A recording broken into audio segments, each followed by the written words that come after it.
Alright, hello everybody. It's been a while. I've been wanting to make this video. I've been talking quite a bit with Marion the Barbarian and talking about restoration and working with old razors and whatnot. And the conversation talked about bevel set and getting a razor to hone properly. And there's plenty of videos out there talking about the proper bevel angle, the recommended and whatnot. But I wanted to touch on with vintage razors and messing with your own, trying to get your own razor up and going, and getting it to shave properly. And I wanted to go over some of the things that I do before I start restoring. I want to evaluate about the razor.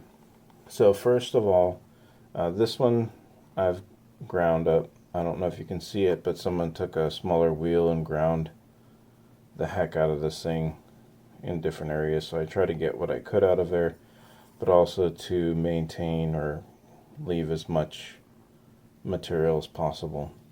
So the first thing I do when I approach it is I recommend, sorry for bumping that, recommend having several sources of light.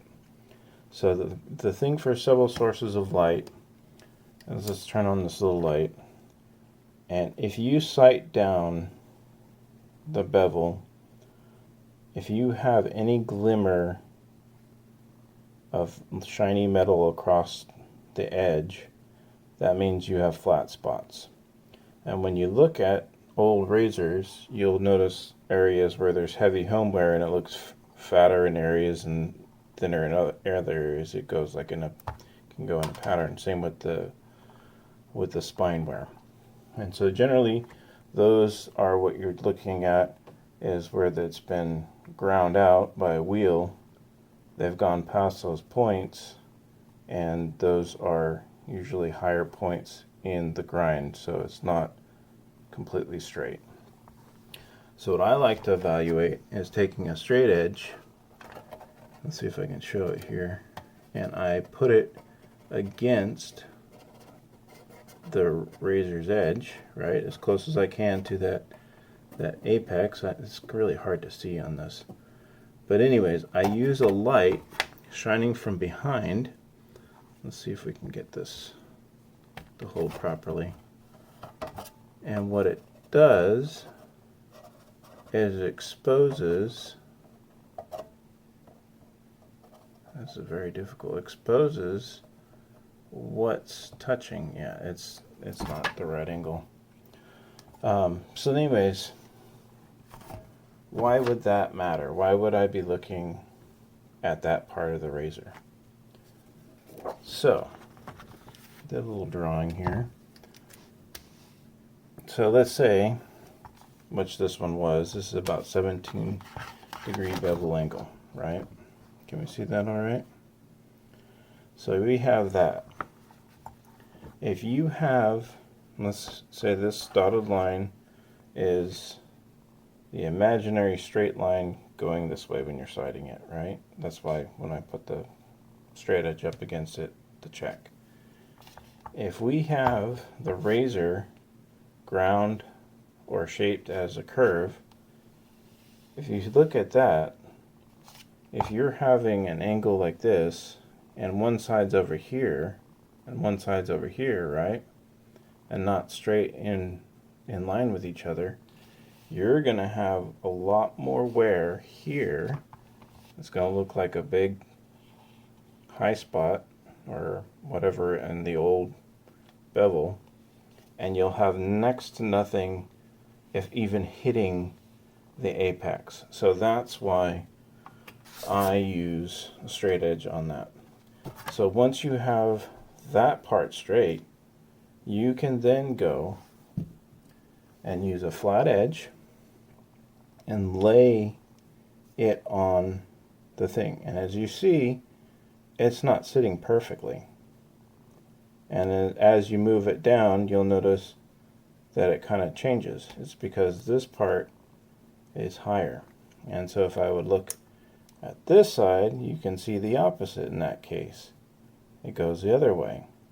I call it cupping, other people call it warping.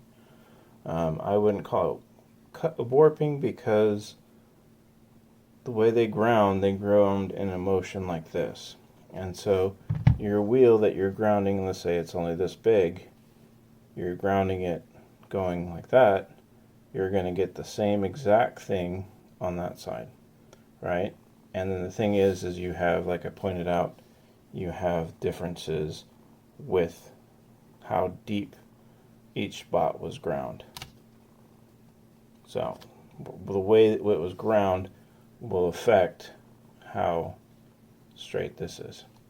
So my point is it's easier to get a consistent bevel angle when the edge, the apex, follows as close as it can to a straight line.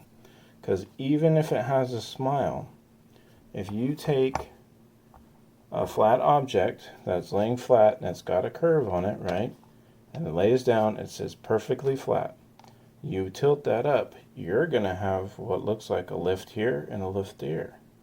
So as long as you're keeping a consistent or fairly consistent width or distance from here with the apex along the whole line, the spine wear and how much it varies won't affect it as much. You want to have it as consistent as you can. You don't want, let's say with this, as the heel was a lot higher, that will affect how it's going to lay on the stones. So you do need to do some adjustments on the spine. But having a good base of a centered or as fairly straight as possible line, follows the line, is going to be way easier for you to hit that apex when you're honing. And you'll see it right away, because if you're meeting in the middle evenly, when you do a half or a rolling X stroke across the stone, especially with a smiling blade, you will see a reveal of where it marks out, and you can see where it's hitting and where it's not. You can use a black marker if your eyes aren't that good. Another thing that I think is really important is getting, this is a 60X. This one has been really nice. It's a lot more consistent with the LED, but the LED on this is pretty bright, and these ones are fairly easy. See, I don't know if we can even get this in the camera, but anyways, yeah, it kind of works a little bit. I'm not gonna mess with it, but I would highly recommend getting this, because you can do tests where it feels smooth all the way across, but if you have points that are failing on your, after you've sharpened it, honed it, you're getting positive tests, but certain spots aren't popping the peanut test. You can have some imperfections, especially it being old steel. You can have weak points of rust or poor strength or whatever from poor heat treatment, probably either from someone trying to grind it, or just from the factory, or just age rotting it away. So you want to be able to inspect that edge. So there's things that your eye can pick up, and having several sources of light, let's turn this light back on, and you shine that light on there and you look for any light reflection along the whole line. That is one key that gives you an idea. Okay, this